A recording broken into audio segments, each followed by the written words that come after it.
Bagaimana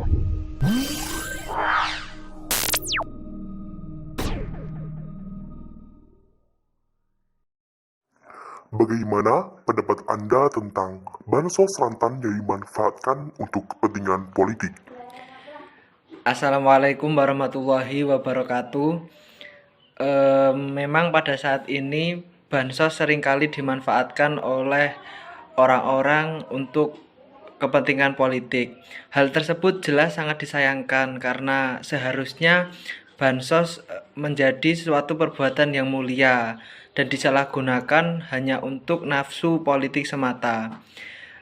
Memang pada saat ini seringkali terjadi kasus-kasus tersebut. Salah satunya adalah bansos pandemi COVID-19 kemarin. Banyak sekali plastik-plastik yang dicap dengan foto-foto para pejabat, dan menurut saya hal itu sangat tidak pantas karena eh, seharusnya bantuan itu menjadi perbuatan yang mulia. Mereka malah mencari kesempatan dalam kesusahan bangsa kita.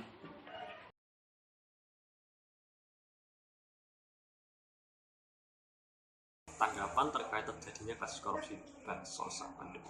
Ya tanggapannya gimana lagi ya? Kesannya kasus korupsi itu udah menjamur di Indonesia. Tapi seenggaknya kan karena ini musibah, nggak Indonesia saja yang merasakan, tapi seluruh dunia. Eh, jadi hukumnya itu harus dipertegas lagi tentang korupsi. Apalagi kan kasihan yang rakyat-rakyat menang bahwa itu kan dia juga ekonominya juga terganggu karena masa pandemi ini. Buat solusinya ya itu tadi, hukum harus bertegas buat pelaku, entah jabatannya menteri atau apalah itu, karena di depan hukum jabatan itu juga penting, semuanya harus sama rata. Jadi kalau ada yang melakukan kasus korupsi seperti itu, harus dihukum seberat-beratnya.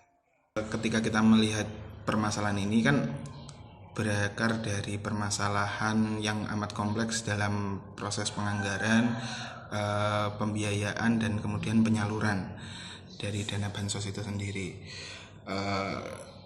Dalam kasus ini terkait dengan markup ya, jadi pengolahan dana bansos itu ternyata tidak sesuai, baik dari penyalurannya, orang-orang yang menerima bansos itu ada masalah, dan juga ketika proses tender proyek pengadaan barang atau jasa itu juga mengalami masalah atau menjadi ladang korupsi. Akarnya dari dua hal tersebut, yaitu terkait dengan data.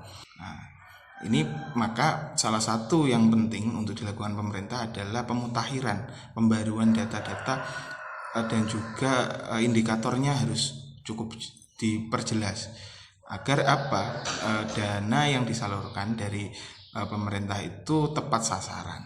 Nah, yang kedua terkait dengan pengadaan. Ini berkaitan dengan hal yang besar yang menjadi pola politik yang ada di Indonesia. Edward Aspinall dalam bukunya Demokrasi for Sale menyebut bahwa model politik yang ada di Indonesia meskipun hari ini mengalami demokratisasi, meskipun mengalami proses perubahan sosial menjadi lebih modern dan lain sebagainya, namun masih bersifat politik klientelisme. Nah, ini yang perlu kemudian dikaji, menjadi concern bagi kalangan legislatif dalam menggodok undang-undang partai politik.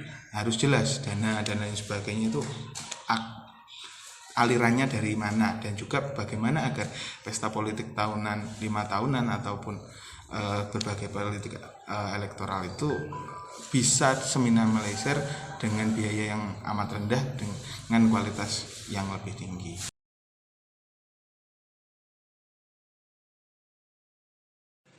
Kalau ada masyarakat atau pejabat daerah melakukan korupsi bantuan sosial, itu merupakan perbuatan yang sangat tidak boleh ditiru.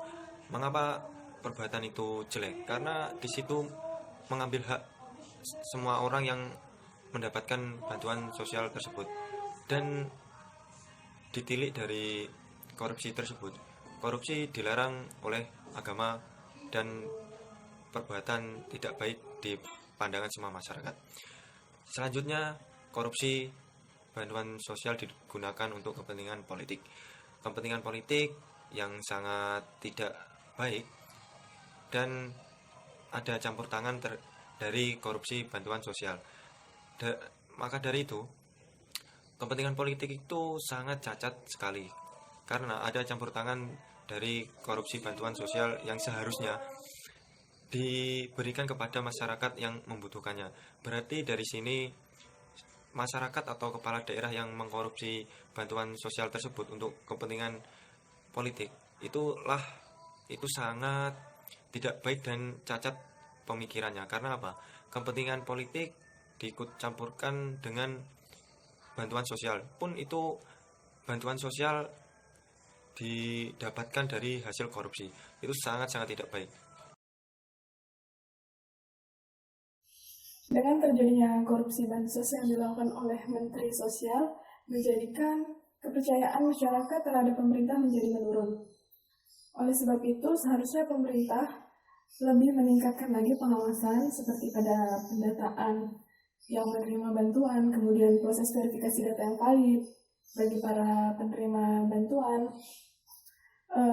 juga untuk memastikan bantuan dapat tepat sasaran dan berdampak pada yang menerima. Atau bisa juga dengan merubah metode penyaluran bansos yang awalnya dalam bentuk barang melalui Kementerian Sosial dirubah menjadi bentuk uang kas atau cash transfer, karena untuk cash transfer sendiri itu lebih bisa dipertanggungjawabkan.